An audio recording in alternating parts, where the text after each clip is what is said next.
सारा कबीला छोड़ दिया, सारा खानदान छोड़ दिया, मैंने आपके प्यार से रिश्ता जोड़ दिया। मेरे आका ने फरमाया ज़ईफ़ वजह क्या है, तेरे रोने की सबब क्या है? आका की बारगाह में अर्ज करती है या रसूल अल्लाह मेरी जिंदगी का एक चिराग था, ये जुमला नोट करें। अर्ज करती है मेरी जिंदगी का एक चिराग था, मेरा इकलौता एक लाल था, मेरा इकलौता एक बेटा था। आज सुबह सुबह सुबह सुबह सुबह सुबह फजर की नमाज के बाद मेरे बच्चे का इंतकाल हो गया। क्या हो गया? मेरे बच्चे का इंतकाल हो गया, मौत आ गई, मेरे बेटे का इंतकाल हो गया, मौत आ गई। मेरे आका ने फरमाया मौत बरहक है, मौत आनी है। आका की, अब देखें बड़ा बारीक सा पॉइंट है। आका की बारगाह में अर्ज कर दिया रसूल अल्लाह बात ये नहीं है मौत बरहक है, मौत आनी है, मेरा ईमान है, मगर आका जब मेरे बच्चे का इंतकाल हो गया, जब मेरे बच्चे को मौत आ गई, सारे कबीले वाले, सारे खानदान वाले जो आपको गालियां देते हैं, जो आपको भौंकते हैं, जो आपको बुरा भला कहते हैं, सारे के सारे मेरे घर पे आ गए। आने के बाद आका या रसूल अल्लाह उन्होंने एक ताना दिया है। क्या दिया है? जरा बोलेंगे ना बरेली वालों, जरा बोलेंगे क्या दिया है?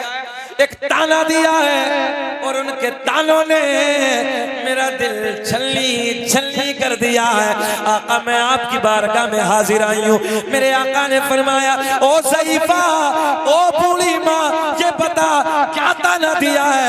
आका की बारगाह में अर्ज करती है या रसूल अल्लाह सारे कबीले वालों ने ये कहा है जिस मोहम्मद के तू गीत गाती है, तवज्जो है देख, जिस मोहम्मद का तू कलमा पढ़ती है, पॉइंट नोट करें, जिस मोहम्मद के तू गीत गाती है, जिस मोहम्मद का तू कलमा पढ़ती है, उस मोहम्मद के खुदा ने तेरे बेटे की जिंदगी को ना बचाया, हमारे पुतों ने तेरे बेटे की जिंदगी को छीन लिया, हमारे पुतों ने तेरे बेटे की जिंदगी को खत्म कर दिया। आका ताना दिया है और उनके तानों ने मेरा दिल छलनी छलनी कर दिया। मैं आपकी बारगाह में हाजिर आई हूँ। मेरे आका ने फरमाया ओ ज़ईफ़ा ये बता तेरे दिल की चाहत क्या है, तेरे दिल की तमन्ना क्या है? आका की बारगाह में अर्ज करते या रसूल अल्लाह कबीले में नाक ऊंची हो जाए। अच्छा ये जुमला है कि नहीं है? बोलो देहाती लोग कहते हैं जमीन बिके तो बिक जाए, प्लॉट बिके तो बिक जाए, मगर नाक नीची ना हो जाए। आका ने आका की बारगाह में अर्ज करती, देखो जाने कायनात की बारगाह में, हसनैन के नाना की बारगाह में अर्ज करती या रसूल अल्लाह कबीले में नाक ऊंची हो जाए, कबीले में बात ऊंची हो जाए। अब बात कैसे ऊंची होगी?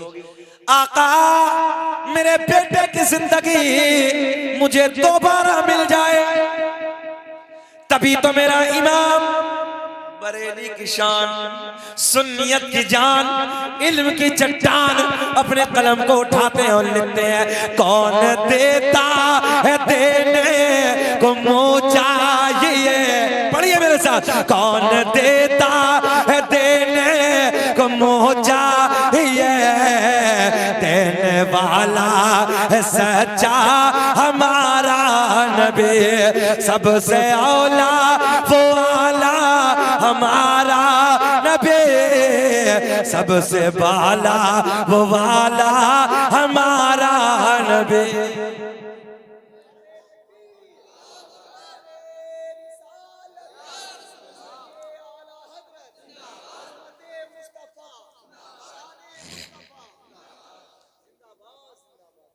क्या किस्मत है मेरी, बेचारा शायर हमारी बज़्म का शायरी नारे लगा रहे हैं। अल्लाह सलामत रखे, अल्लाह इन्हें खुश रखे और मेरी दुआएं हमेशा इनके साथ रहती है। और आज बाबू जो तुमने ये कलाम पढ़ा है ना, मैं आज इसकी बहर में हाजी इमदादुल्लाह मुहाजिर मक्की, बहुत बड़े बुजुर्ग हैं, उनका लिखा हुआ कलाम तुम्हें एक नजराने के तौर पर अता करूंगा। आज इन्हें नजराना देंगे, हमें कलाम लिखा हुआ बहुत बड़ी जात का कलाम। जरा बोल दे सुभान अल्लाह। अच्छा हमने वादा किया था 40 मिनट हो गए, खत्म कर लें, शजरा पढ़ के खत्म कर लें,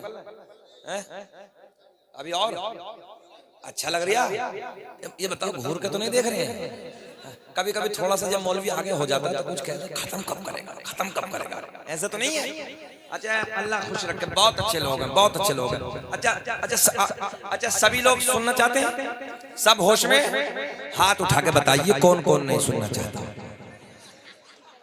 अच्छा मोहनपुर का होश कुछ अलग है, हाँ अलग अंदाज है यहाँ का। तो सारी दुनिया को नींद आ गई है, उनका दीवाना बेदार है कि सारी दुनिया को नींद आ गई है, उनका दीवाना बेदार है। आप ही फैसला कीजिए कौन जन्नत का हकदार है। अल्लाह खुश करके सुने मोहब्बत की बातें। मैंने इसलिए आसिफ इसलिए कहता हूँ कि 11 बजे बैठा दिया करो, क्योंकि मुझे सुबह फिर बंगाल निकलना है, लंबा सफर करना है। हमारी जिंदगी में रात भर भागना, दिन भर जागना, आप लोगों को खिदमत करना। अब वो कह रहे हैं कोई बात नहीं, तो मैंने कहा फिर तो एक ही महीने में मजार बनवा देना हमारा, मजार पे फातिहा पढ़ते रहिए बस। ये मौलाना शकील का मजार है, तो वो फातिहा आराम से कहाँ तकरीर सुनने के लिए मिलेगी, इसलिए कद्र कर लो, कद्र सुने मोहब्बत के साथ। मेरे करीम आका की बारगाह में अर्ज करती है, जब मेरे आका ने फरमाया ओ ज़ईफ़ा ये बता तेरे दिल की चाहत क्या है, तेरे दिल की तमन्ना क्या है। आका की बारगाह में अर्ज करती है या रसूल अल्लाह, कबीले में बात ऊंची हो जाए, कबीले में नाक ऊंची हो जाए, मेरे बेटे की जिंदगी मुझे दोबारा मिल जाए, मिल जाए। चुकंदर कह रही है नबी तो किसी चीज के मालिक मुख्तार ही नहीं, नबी तो मर गए, मिट्टी में मिल गए। मैंने कहा इस चुकंदर के लिए आला हज़रत ने बहुत पहले कह दिया था सूना जंगल। पढ़ो पढ़ो पढ़ो, बरेली के करीब में रहते हो। मैंने तो बड़े बड़े दूर दराज तक मुल्क नहीं, बैरूनी मुल्कों में भी जाके ना ये अशार जब पढ़ता हूँ तो ऐसे चहचहा के पढ़ते हैं। सूना जंगल, दीवार वाले लौंडे भी पढ़ो। सोना जंगल रात अंधेरे, छाए बदले काले हैं, सोने वालों जागत रहियो, चोरों के रखवाले। अब देखे पावर, देखे पावर, अपने नबी का कमाल देख के लोग कहते हैं मालिक मुख्तार नहीं, मर गए, मिट्टी में मिल गए। मैंने कहा देख अंधे, देख पावर देख। ज़ईफ़ा अर्ज करते हैं या रसूल अल्लाह, कबीले में बात ऊंची हो जाए, कबीले में नाक ऊंची हो जाए, मेरे बेटे की जिंदगी मुझे दोबारा मिल जाए। अब देखे इधर देखे, मेरे आका ने फरमाया ओ ज़ईफ़ा ये बता तेरे बेटे का जनाजा किधर है, तेरे बेटे की लाश किधर है। बुढ़िया आगे आगे, मेरा तेरा नबी पीछे पीछे। ज़ईफ़ा अपने घर पहुंची, तवज्जो है, ज़ईफ़ा अपने घर पहुंची, मेरे करीमा का पीछे पीछे उसके घर पहुंचे। और जैसे नबी इधर आए तो कबीले के सारे मुखालिफ आ गए, सारे खानदान वाले आ गए, सारे गालियां देने वाले आ गए, सारे बुरा भला कहने आ गए। दिल दिल में सोच रहे कि मोहम्मद अरबी दफन करने आ गए। मैंने कहा नादान देख कुछ और ही होने वाला है। मेरे करीमा का अंदर घर में दाखिल होते हैं, सारा कबीला गवाह है।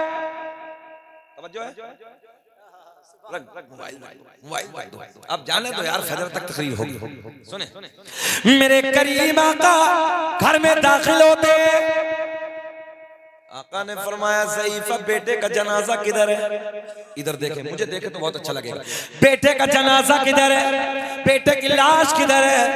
इशारा करती है, जैसे मेरी चादर है ना, एक बड़ी सी चादर से ढांप के लाश हजरत कोने में रखी है। इशारा करती है या रसूल अल्लाह मेरे बेटे का जनाजा इधर रखा है, मेरे बेटे का जनाजा कोने में रखा है। अब जुमले लिखे मेरे करीम आका ने, अपने नाजुक नाजुक नरम नरम कदमों को आगे बढ़ाया। सारा कबीला देख रहा है, सारे तवज्जो है, अपने बनाए हुए, अपने हाथों से बनाए हुए को पूजने वाले देख रहे हैं। सारे के सारे इधर खड़े, मेरे आका ने अपने कदमों को आगे बढ़ाया, बुढ़िया के बेटे का पैर पकड़ के हिलाया। मुझे ऐसे लग रहा है आपकी समझ में अब भी कुछ ना आया। आया तो थोड़ा तो मुस्कुराना चाहिए था। जरा बोल दो सुभान अल्लाह।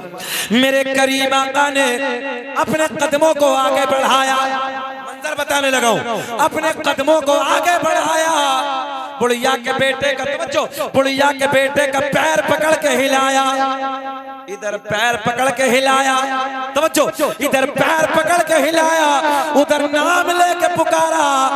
आसमां की बुलंदी गवाह है, फर्श जमीन की पस्ती गवाह है, कबीले का एक एक बच्चा गवाह है। मेरे आका ने कदमों को आगे बढ़ाया, पैर पकड़ के हिलाया, नाम लेके पुकारा। देखते ही देखते बुढ़िया का बेटा खड़ा होके बोला, लब्बैक या रसूल अल्लाह। बोल दो लब्बैक या रसूल अल्लाह, लगा दो नारा, खड़े होकर। अल्लाह खुश रखे।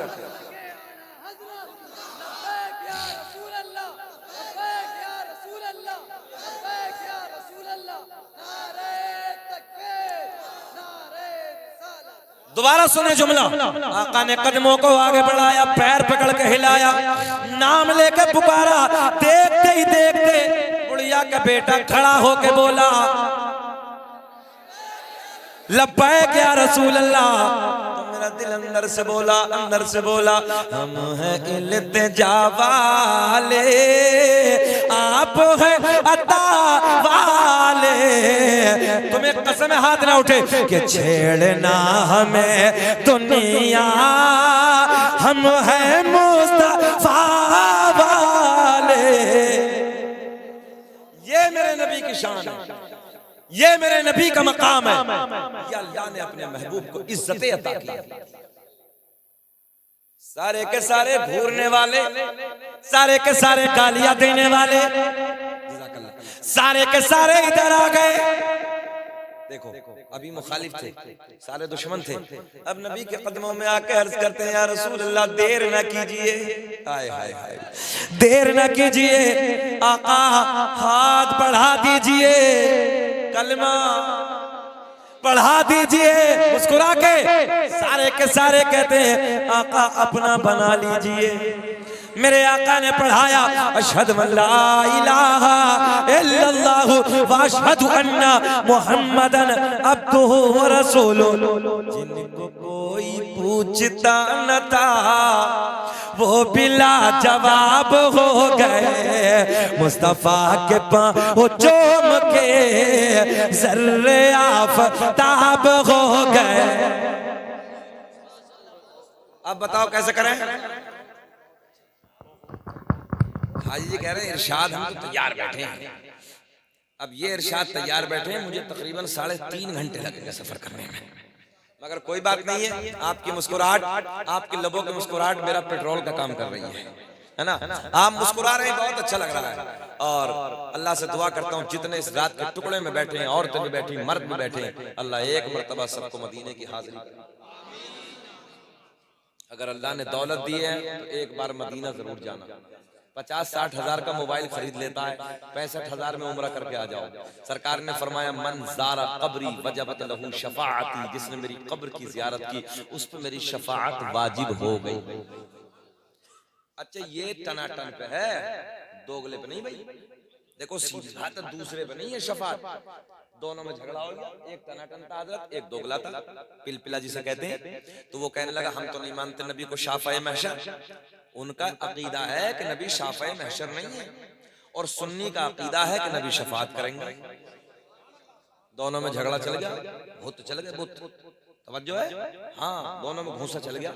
अब जब दोनों में चला तो बात थाने तक पहुंची, थाने से कोर्ट कचहरी तक पहुंची। जज के सामने जब फाइल आई तो दोनों को सामने लाया गया, मुलजिमों को। बोले क्या मामला? तो सुन्नी बोला, जी मेरा ईमान है कि कल क़यामत में नबी शफाअत करेंगे। दूसरा बोला कि नहीं, नबी शफाअत नहीं करेंगे। जज साहब ने कलम उठाया, बोले देर की क्या बात, परेशान होने की क्या जरूरत है? बोलो तुम्हारा क्या अकीदा? बोले हमारा ईमान है कि नबी शफाअत करेंगे। जज साहब ने लिखा तुम्हारी करेंगे। बोले तुम बोलो। बोले शफाअत नहीं करेंगे। बोले झगड़ा करने की जरूरत है तुम्हारे नहीं करने। बात खत्म हो गई भाई। पता चला सुन्नी की शफाअत होगी, क्योंकि सुन्नी यार हो सकता है, मक्कार हो सकता है, गुनाहगार हो सकता है, मगर गद्दार नहीं हो सकता। सब कुछ हो जाएगा, मगर जब नबी की मोहब्बत की बात आती है तो सुन्नी फिर आग हो जाता है। सब कुछ बर्दाश्त कर सकता है, मगर नबी की गद्दारी बर्दाश्त नहीं कर सकता। और तभी तो मेरे इमाम ने कहा है, अर्शे हक है मसनदे रिफ़अत रसूलुल्लाह की, और देखनी है हश्र में।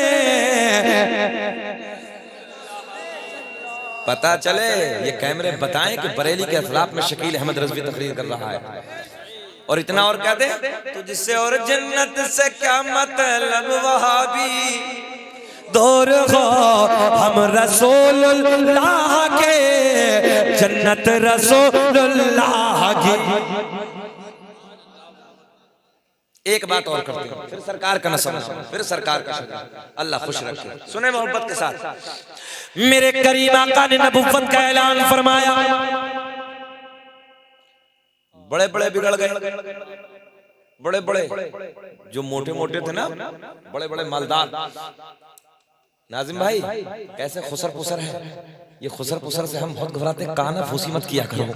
हाँ सुन ले मोहब्बत के साथ, हाँ सुन लीजिए, अब सुन लीजिए, जब बैठे हैं तो सुन लो बाबू। आका ने नबुव्वत का ऐलान फरमाया, बड़े बड़े पेटों में दर्द हो गया। जो मक्के के बहुत बड़े ताजिर थे, बहुत बड़े रईस थे, बहुत बड़े अमीर थे, जो मेरे आका को सच्चा कहते थे, सादिक कहते थे, अमीन कहते थे, उनके पेटों में दर्द। नबुव्वत का ऐलान फरमाते ही गालियां देने लगे, ऑल फॉल बकने लगे। मेरे आका दुआएं दे रहे हैं, हाय हाय।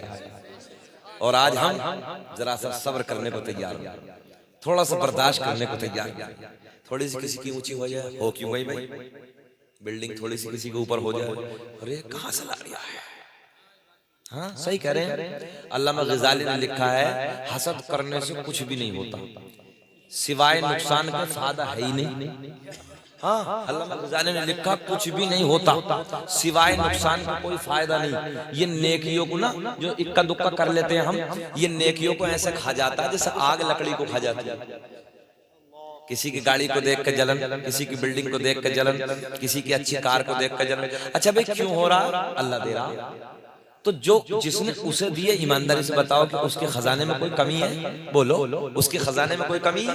भाई जिसने उसे दिया वो तुम्हें भी दे देगा, बात खत्म हो गई। उससे मांगो। तो हसद नहीं करना है, जलन नहीं करना है, बल्कि अल्लाह की बारगाह में दुआएं किया करो कि मौला मुझे दौलत उस्मानी अता फरमा। दौलत होना बुरी बात नहीं है, अगर दौलत होना बुरी बात होता तो मजहब इस्लाम में ज़कात का तसव्वुर ही नहीं होता। ये जुमला नोट करें आप, उलमा की शहादत, तवज्जो। अगर मालदार होना बुरा होता तो इस्लाम में ज़कात का तसव्वुर ही नहीं होता। मेरे आका ने फरमाया ज़कात अदा करो, मालदार हो जाओ। मगर हम कंजूस हो गए, कंजूस। मैं तो सीधी कह रहा हूँ, हम कंजूस हो गए। क्यों? जब हिसाब लगाते हैं यार 15 लाख अकाउंट में, 15 लाख के तो इतने सारे कम हो रहे हैं, वक्ती तौर पे कम लगते हैं। मेरे आका ने फरमाया तुम मुकम्मल ज़कात अदा करो, माल घट नहीं सकता, चैलेंज, माल बढ़ेगा। इस साल अगर तुमने 15 लाख की निकाली तो चाहे अगला साल 16 ही लाख हो, मगर घटेगा नहीं, बढ़ेगा। ये हदीस सरकार की। और बोलो ईमानदारी से मोहनपुर वालों, जो सरकार ने फरमा दिया वो झूठा हो सकता है? मतलब ही नहीं होता। मगर हजरत सालबा की तरफ जब बकरियां ज्यादा हो गई, बहुत सारी जा रही है, वो तो तुमने सबने सुना ही है। तो इसलिए हमारा दिल बेईमान हो जाता है। और याद रखना, अल्लाह ने इस ज़कात को निकाल कर ना और तुम्हारे मालों पे ताले लगा दिए। एक शख्स का बयान है कि मैं तकरीबन 15 लाख रुपया लेकर थैले में रखा, दुकान का शटर लगाने लगा, ज़कात निकली हुई थी। जब शाम के वक्त दुकान मालिक दुकान को बंद करके आता है, तो मैंने जब शटर लगाया 15 लाख का थैला, इत्तफाक शटर लगाया और थैले को भूल गया, बाइक उठाई और घर आया। सुबह को जब याद आई, तो जाहिर सी बात है 15 लाख बहुत होते हैं। हड़बड़ाया, गाड़ी को उठाया, तेजी से जब पहुंचा तो दुकान के सामने ही थैला रखा। अच्छा, करीब वाली दुकानें खुली थी, तो उन्होंने जब जिक्र किया कि यार रात 15 लाख का थैला दुकान के सामने रह गया। बोले भाई थैला तो नहीं था, मगर पूरी रात इस शटर के आगे एक बिल्ली बैठी थी। बोले पूरी रात इस शटर के आगे एक बिल्ली बैठी थी। अल्लाह ने तुम्हारे माल की कैसे हिफाजत फरमाई, माल को बिल्ली बना देना। याद रखना, न आग जला सकती है, न पानी गला सकता है, न समंदर बहा सकते हैं। अगर जिस माल की ज़कात निकल गई अल्लाह ने ताले लगा दिए उस माल को। और चोर की हिम्मत नहीं जो चुरा ले। माल वही चुरते हैं जिनमें गड़बड़ होगी। सीधी सी बात है भाई, हमारा काम समझाना। हम तो कल कयामत में अल्लाह के सामने हाथ खड़े कर देंगे, मौला हमने तो सबको समझाया था, अब मानो या मत मानो या आपका काम। इसलिए ज़कातों को अदा करो मुकम्मल तरीके से। ज़कात देने से माल भागता ही नहीं है, माल बढ़ता है। और अल्लाह ने अगर इस्तिताअत दी है तो हज भी करो, हज भी करो। अगर अल्लाह ने पावर दी, पैसा दिया तो हज करो। सरकार की ये भी हदीस है, हज करो मालदार हो जाओ। सरकार की ये भी हदीस है, निकाह करो और मालदार हो जाओ। मगर बीवियों के साथ हुस्ने सुलूक हो, और बीवियों को चाहिए कि वो अपने शोहरों के साथ हुस्ने सुलूक करें। घर में जाओ, माँ हो तो सलाम करो, बच्चे हो तो सलाम करो, बीवी हो तो सलाम करो। मगर हमारी आपकी फितरत यह है कि हम सबको सलाम कर लेंगे, मगर बीवी को सलाम करने के लिए तैयार नहीं है। सुने, अपने नबी की हदीस सुन लो। मेरे आका ने फरमाया, जब तुम घर में जाते हो बीवी को देख के सलाम करो।